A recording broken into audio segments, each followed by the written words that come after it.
Well, hi there! Did you miss me? I'm sure you did. It's been an interesting 48 hours or so.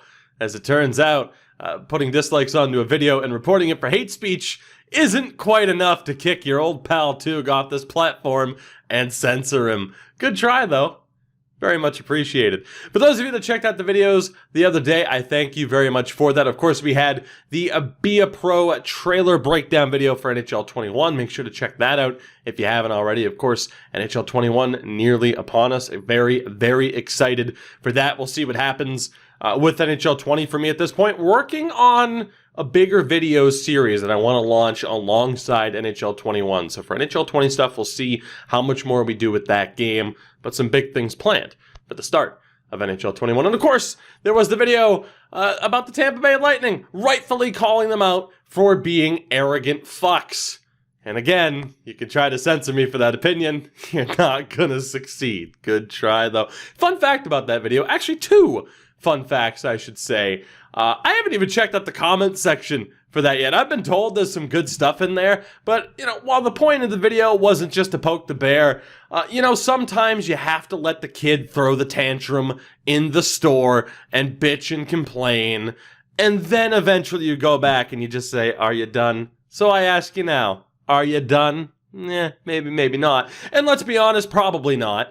Because, you know, the people that you're defending by disliking the video, like Alex Karlsson here, is still a gigantic douche. Successful? Yes. Rich? Yes. Stanley Cup champion? Yes. Very talented hockey player? Yes. Harvard education? Yes. A gigantic douche who, with Corona jokes like, the Corona Cup, and pour Corona into it. Stick the 4chan, you fucker. Stick to 4chan. That said, we have some other hockey things to talk about. Let me know, actually, since I haven't looked at the comments. People have asked me to do this over the past couple of days. I don't know. Should I make a video where I go through the comments and sit there and essentially laugh at people who are dumb enough to defend idiots? Successful idiots, but idiots like Alex Karlsson nonetheless. Let me know what you think. And for those of you, I will say, now I've given a lot of attention to the negative side of things, but here's the good thing, that a lot of people, which by the way, if you're someone watching this and you had a negative reaction to that Tampa video, oh, look at that, you're still here supporting me. Oh, I'm using an ad blocker. You're still leaving views on the video and helping out my channel, so I thought you were leaving. What happened? To those of you that gave the right reaction, a positive reaction, and trust me, there was a lot more positive and support than there was negativity, I thank you guys for that. I love you guys for that. And us scared to death libs, boy, we're gonna stick together. We have some other hockey things to talk about today in a quick little video. Let's get down to it. First and foremost, Erik Karlsson, fully healthy, apparently. Which, you know what? For Sharks fans, you better hope so, because things might get very, very scary, as pointed out by Elliot Friedman last night, where the rumor is that the Sharks are going after Dubnyk. Now, I don't hate Dubnyk as a goaltender. You look at something like save percentages, and they don't always tell the full story. You know, people will sit there and be like, but the eye test, advanced stats, whatever argument you want to have. But there's no real doubt about it. You know, Dubnyk a couple years ago, pretty damn solid. You know, the way he rebuilt his career after leaving Edmonton, where it looked like his career was just done. You know, he goes to Nashville for like 2 games. Like, he's done. He's got nothing left. He ended up in Montreal's minor league system when it was still Hamilton. But what he's been able to do since going to Minnesota, it's been impressive. However, he is on the decline, which is perhaps to be expected. He's 34 years old. You know, he's been around for a long time. The problem is, when you look at advanced stats, and I want to credit JFresh Hockey for this, you know, you look at some of the advanced stats here, and we'll zoom out on this one here. You know, this is just an example of, you know, some of the stats that you can look at that you really should be concerned about when talking about Dubnyk. Now, you know, again, you look at, say, hey, what's his market value compared to his cap hit? Yeah, he's overpaid for what he provides to other goaltenders. In terms of stopping high and medium danger shots, not really. He'll stop the easy ones, but anything beyond that, you're looking a little bit shaky. You know, you look at the past 3 seasons, his goals above replacement, it hasn't been good. What you need to know red is bad, and there's a decent amount of red. It's interesting because the thought is apparently Dubnyk and Martin Jones, and you can look at Martin Jones' stats, and I mean, Jesus, he's good shorthanded. But even then, you look like, okay, low danger, medium danger. He'll make some spectacular saves, but that is a dangerous goaltending tandem for San Jose to potentially have with Martin Jones and Devin Dubnyk. So I don't often talk about, rumors of where players might go, but that's a spicy one. And it's going to be very interesting to see whether or not that happens, to be honest. And I mean, you look at the situation here for San Jose and what they have to do this offseason. Now, they made Bob Bugner their head coach full-time, which, bold strategy there. We'll see if that works out. His time in Florida was a bit shaky. You do have now the 31st overall pick. Again, congrats to the Lightning for winning the Stanley Cup. One hell of a hockey team, and no one can take that away from them. What they do off the ice, well, again, that's an entirely different discussion. But again, for San Jose here right now, $14 million in cap space. They have to re-sign Kevin Labanc, Melker Karlsson, Stefan Nason, Joe Thornton, Antti Suomela probably won't get more than like 1.2, 1.3 max if they want to bank on him developing even more. But he is 26. You have Davidson, Prout, and Jacob Middleton, who won't cost you much, and Aaron Dell might be out the door. I don't really know how they're going to make this work. I have to be honest with you. And you talk about San Jose. You have to hope. You have to hope that Erik Karlsson is on top of his game. Because Brent Burns is 35, and man, if Brent Burns falls off, I have a feeling it's not going to be a steady decline. Brent Burns falls off, it's he's struggling. No, he's going to fall off a cliff. That's just the type of player that Brent Burns is.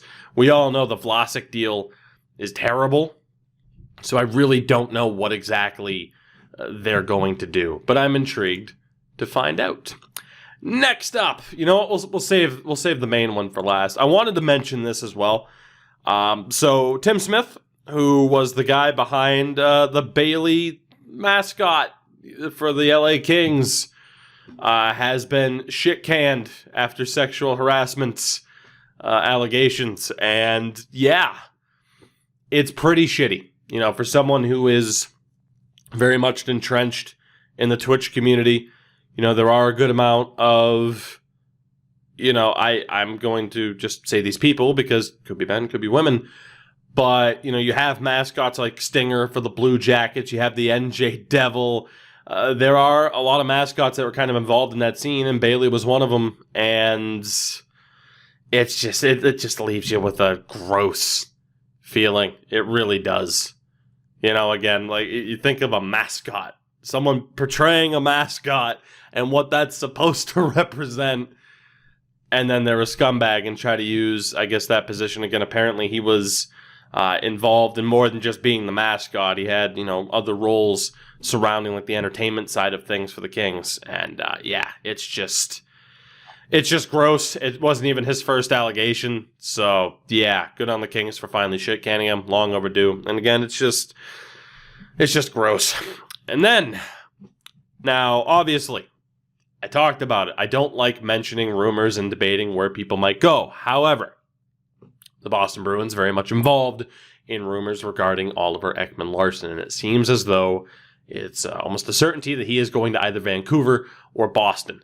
Now, the word with Boston is that this all might just be a ploy to kind of, nudge Torrey Krug into signing a contract, which I have to admit, you look at certain numbers, might the ceiling for OEL be a little bit higher if he plays to his absolute best? Maybe. I'd rather have Torrey Krug than Oliver Ekman-Larsson at this point. Call that a bias, if you will. We'll see what happens with this. For the Bruins, I'm sorry, just pay Torrey Krug. It doesn't make sense to let Krug walk and then give up assets for OEL. That's insane. Just re-sign Torrey Krug or don't trade for OEL. It's one or the other. Please re-sign Torrey Krug. And of course, the argument then becomes for the Bruins, what's it going to be? Because obviously it's Krug might leave. And then the rumors are out that Carlo and DeBrusk might be on the move. And again, I don't speculating where they could go because who the hell knows.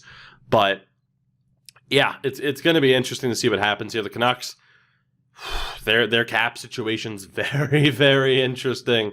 So I can't wait to see how that team plays out. Maybe Oliver Ekman-Larsson will end up being a Boston Bruin, but, you know, hey, time will tell with that. But obviously, you know, now that the regular season's over, the draft and free agency are just about here already. It's insane. Crazy things might happen. You know, I'm not fully buying into the hype that, oh my God, it's going to be insane. But there's going to be some interesting moves for sure. Speaking of interesting moves or decisions, the Vegas Golden Knights have released their third jersey. It has been rumored for years already, for as long as they've been a team, that they would have a third jersey, particularly a gold third jersey.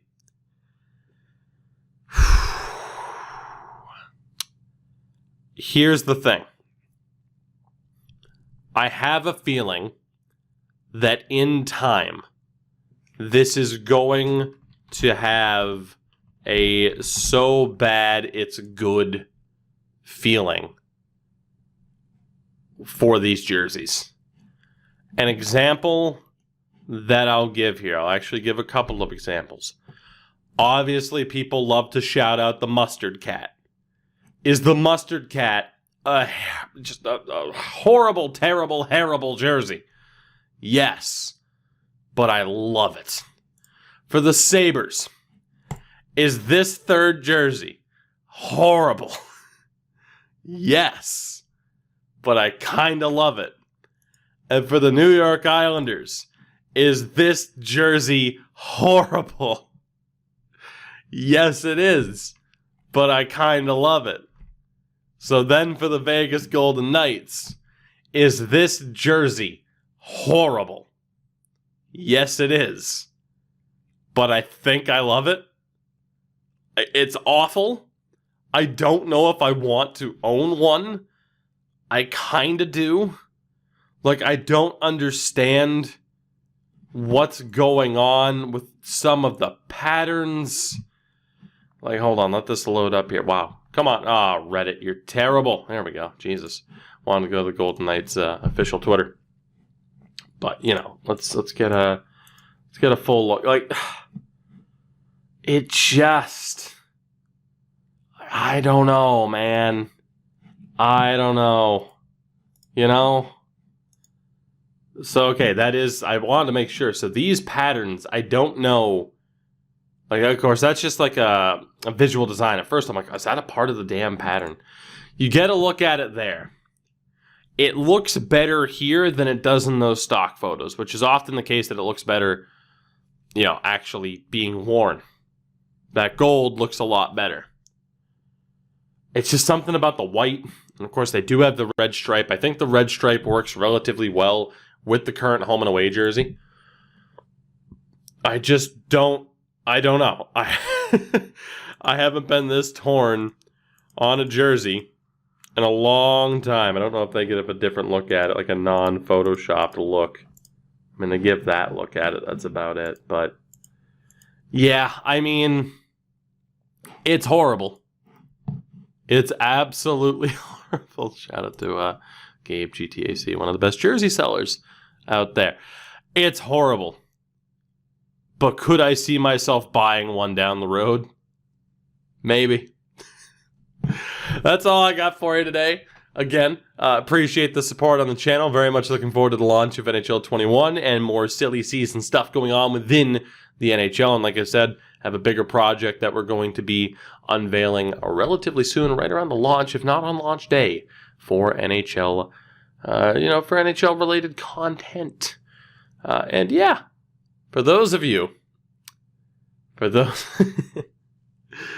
God, I love you all. That's what it is. That's what it is. I might have to make that video looking at the comments. I'm intrigued. It's been a couple days and already I'm just like, I gotta see this. But hey, we'll see what it is. I love you all. I will see you again soon. Until then, have a good one. Take it easy and fuck the Tampa Bay Lightning.